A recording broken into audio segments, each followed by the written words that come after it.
जी हाँ दोस्तों, हजारों करोड़ का बजट, बड़े बड़े वादे, दावे और विकास के दावे, जमीन पर कितना उतर पाते हैं, खरा उतर पाता है बजट। लेकिन सवाल ये, क्या ये पैसा सच में जमीन तक पहुंचता है? उत्तराखंड में इस बार सरकार ने शिक्षा और स्वास्थ्य के साथ विकास के नाम पर हजारों करोड़ रुपए का बजट रख दिया है, दे दिया है, मगर हकीकत की तस्वीर कुछ और ही कहानी बयां करती है दोस्तों। स्कूलों में सुविधाओं की कमी, अस्पतालों में संसाधनों का अभाव किसी छिपा नहीं है। जनता अब भी बुनियादी व्यवस्थाओं के लिए जूझती नजर आती है, लेकिन बजट हमेशा चमचमाता हुआ नजर आता है। आखिर किस विभाग को कितना बजट मिला, ये एक सवाल हो सकता है। इतना पैसा मिलने के बावजूद भी जमीन पर हालात क्यों नहीं बदलते, ये भी सवाल हो सकता है। बजट के आंकड़ों और जमीनी सच्चाई के बीच का एक बड़ा अंतर, बड़ी खाई क्यों बनी रहती है, ये भी सवाल हो सकता है। दोस्तों, विभागवार बजट और खासकर आपके मूलभूत सुविधा देने वाले विभागों को क्या बजट मिला और उसकी तस्वीर क्या है, वो आपको बताऊंगा इस रिपोर्ट के जरिए। नमस्कार पैलाख, मैं पंकज रौतेला, आप देख रहे हैं अपना उत्तराखंड न्यूज।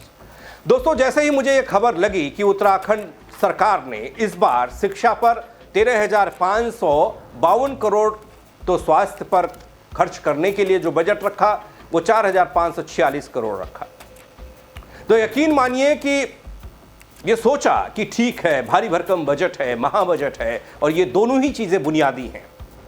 बुनियादी चीज़ों पर पैसा खर्च होगा तो बेहतर जिंदगी आम लोगों की हो जाएगी, फिर शिक्षा हो या फिर स्वास्थ्य। लेकिन वहीं सदन में एक और आंकड़ा सरकार की तरफ से रखा गया। फिर मेरे सामने आया एक और सवाल कि पिछले 5 साल में 826 स्कूलों पर ताले लग गए, ताले लटका दिए गए।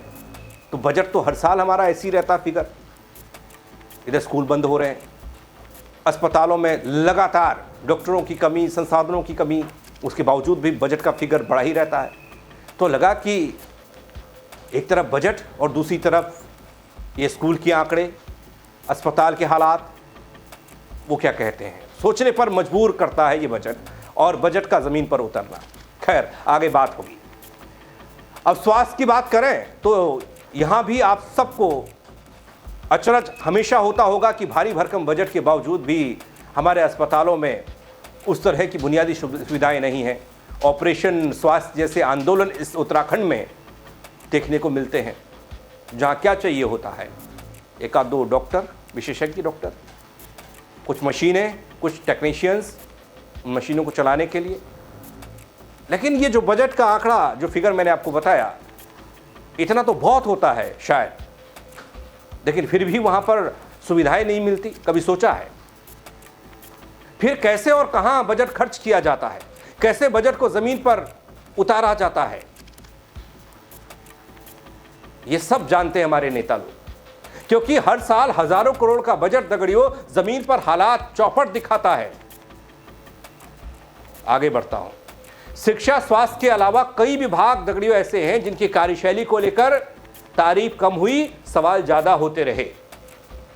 मैं आपको विभागवार बजट के आंकड़ों को दिखाऊं और फिर आप आकलन करिएगा, आप लोग बताइएगा खुद कि कहां कितना खर्च हो पाता है या नहीं हो पाता है। क्या आपको लगता है कि हजारों करोड़ का आंकड़ा जो चमचमाता हुआ हम बताते हैं, जो सरकार दिखाती है, और जो सदन में पेश होता है बजट, वो जमीन पर उतना ही चमकता है? दोस्तों, बजट सत्र में चर्चा के बाद अलग अलग विभागों के लिए अलग अलग तरीके से पैकेट बंद लिफाफे रख दिए गए। समझ लीजिए कि भैया इस विभाग के लिए इतना बजट, इस विभाग के लिए इतना बजट, इसके लिए इतना बजट। मंजूरी दे दी गई। सदन में वित्तीय साल के लिए सरकार ने शिक्षा, स्वास्थ्य, पुलिस, ग्रामीण विकास, बुनियादी ढांचे जैसे अहम क्षेत्रों पर विशेष फोकस रखा। बड़ी धनराशि का प्रावधान किया गया और इस बार के बजट को और महाबजट कहा जा रहा है। दोस्तों, आंकड़ों को देखिए। पहले निर्वाचन विभाग के लिए 223 करोड़ रुपए से ज्यादा का बजट रखा गया, जबकि राजस्व और सामान्य प्रशासन विभाग के लिए 2,731 करोड़ रुपए से ज्यादा की धनराशि इस बार खर्च की जाएगी। प्रावधान है, खर्च होगा नहीं होगा, कौन करेगा, वो बात की बात। वित्त कर, नियोजन, सचिवालय और अन्य सेवाओं के लिए सबसे बड़ा प्रावधान करते हुए 20,361 करोड़ रुपया बजट है। आबकारी विभाग की बात करूं तो 55 करोड़ रुपए से ज्यादा और लोक सेवा आयोग के लिए 34 करोड़ रुपए से ज्यादा का बजट स्वीकृत कर दिया गया। दोस्तों, जब बात पुलिस और जेल विभाग की आती है तो ये तो आप भी कहेंगे कि पुलिस विभाग के लिए बजट अच्छा होना चाहिए, वो खर्च भी होना चाहिए बजट।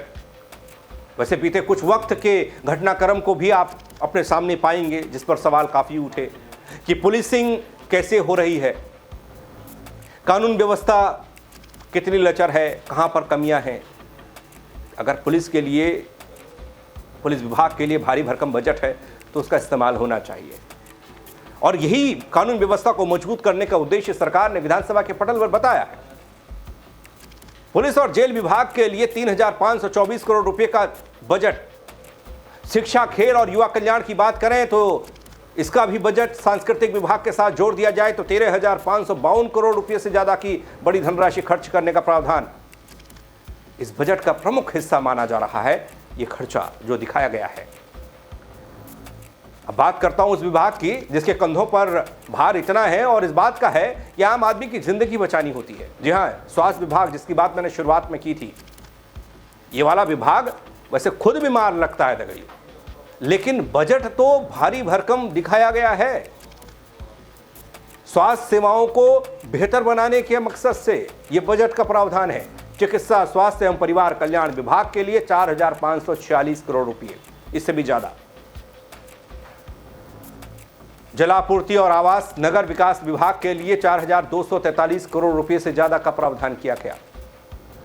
अब स्वास्थ्य विभाग के भारी भरकम बजट को देखूं तो लोगों के मन में, आपके मन में, मेरे मन में यह सवाल आता है कि अब विभाग अपने को दुरुस्त करेगा इससे या फिर जनता को दुरुस्त करेगा, उनकी फिक्र करेगा।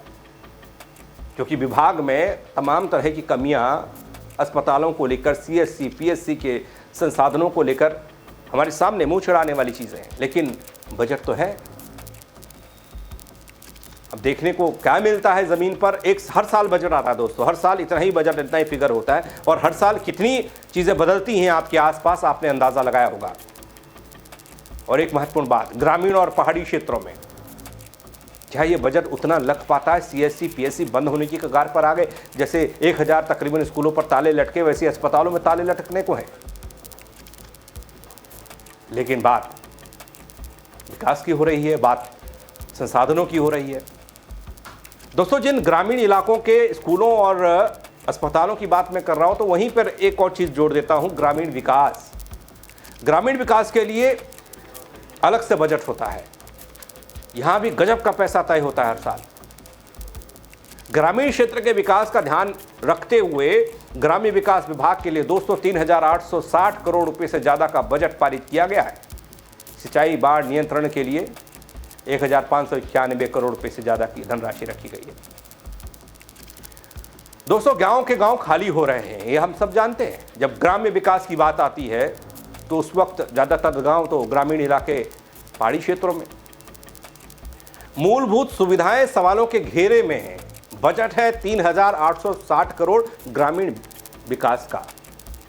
क्या वाकई में ये बजट जो आता है गांव के लिए, गांव के क्षेत्रों में खर्च हो पाता है, लग पाता है? आप बताना। फिगर अमूमन ऐसा थोड़ा कम ज़्यादा हो सकता है, लेकिन इतना ही रहता है। लेकिन क्या क्या बदलता है आपके इलाके में? आगे बहुत कुछ। ऊर्जा विभाग की बात करूं तो 1,976 करोड़ रुपए से ज़्यादा। लोक निर्माण विभाग की बात करूं तो 3,580 करोड़ रुपए से ज़्यादा का बजट पारित हुआ। उद्योग विभाग की बात करें तो 584 करोड़ से ज़्यादा का बजट का प्रावधान किया गया। खाद्य विभाग के लिए भी 1,648 करोड़ रुपए से ज़्यादा का प्रावधान सरकार ने किया है। पर्यटन एक महत्वपूर्ण विभाग है। मसूरी बन गई, रानीखेत बन गया, नैनीताल बन गया, जो बनना था बन गया। उसके अलावा क्या बना? पर्यटन को बढ़ावा देने के मकसद से हर साल हजारों करोड़ का बजट, सैकड़ों करोड़ का बजट आता है दोस्तों। इस साल भी 504 करोड़ रुपए से ज़्यादा का बजट पर्यटन के लिए रखा गया है। लेकिन पर्यटन को बढ़ावा देने के लिए या फिर उस पर होने वाले काम को लेकर तस्वीर क्या बदलती है, ये एक सवाल है। नहीं बदलती तो क्यों नहीं बदलती? एक और विभाग आ जाता है, वन विभाग। 1,149 करोड़ रुपए से ज़्यादा इसके लिए बजट रखा गया। ये विभाग किसी भी काम का मौजूदा वक्त में नहीं लगता। ऐसा लगता है कि जंग लग गया। जंगली जानवरों का आतंक ग्रामीण इलाकों में। विभाग के पास कोई पॉलिसी नहीं, कोई हथियार नहीं, कोई इस तरह के इक्विपमेंट नहीं, कुछ नहीं। अभी आग लगना भर शुरू हुआ है पहाड़ी क्षेत्रों में, जंगलों में, जंगल के जंगल धधक रहे हैं। विभाग के पास आग बुझाने के उपकरण नहीं, उस तरह की विधि नहीं ताकि आग पर काबू पाया जा सके। फिर ये बजट कहाँ खर्च होता है? ऐसे ही बहुत सारे विभाग होंगे। पशुपालन विभाग 925 करोड़ से ज़्यादा का बजट। दोस्तों, यहाँ सरकार का कहना यह है कि इस बजट के जरिए प्रदेश में बुनियादी ढांचे को मजबूत करना है, रोजगार के अवसर बढ़ाने हैं और ग्रामीण अर्थव्यवस्था को और तेज भगाना है। इस पर ध्यान देना मकसद है, इसलिए ये बजट इतना रखा गया। अब कितना उतरेगा ज़मीन पर ये तो वक्त बताएगा, कितना भागेगा ग्रामीण इलाका इस बजट को अपने कंधे पर रखकर वो भी वक्त बताएगा। और आप भी बता सकते हैं कितना हिस्सा आपके लिए, आपके इलाके में खर्च होता है, ज़मीन पर कितना बदलाव आप देखते हैं। हाँ, ये याद रखिएगा कि हर साल बजट आता है, क्या हर साल आपकी ज़िंदगी में उतना बड़ा बदलाव आता है जैसा बजट बड़ा आता है? बता तो सकते ही हैं आप। बजट को लेकर आपकी राय और ये विभागवार जो अलग अलग विभागों के लिए, शिक्षा, स्वास्थ्य, वन विभाग, पर्यटन विभाग, ये विभाग, वो विभागवार देखेंगे तो हमारे हिस्से बहुत कुछ आता है आम जनता के हिस्से, और कहने के लिए कुछ नहीं है शायद। आपकी राय क्या है कमेंट के जरिए ज़रूर बताइएगा दोस्तों। शेयर कीजिएगा खबर को। मेरे साथ जुड़ने के लिए आप सबका बहुत शुक्रिया। जय उत्तराखंड।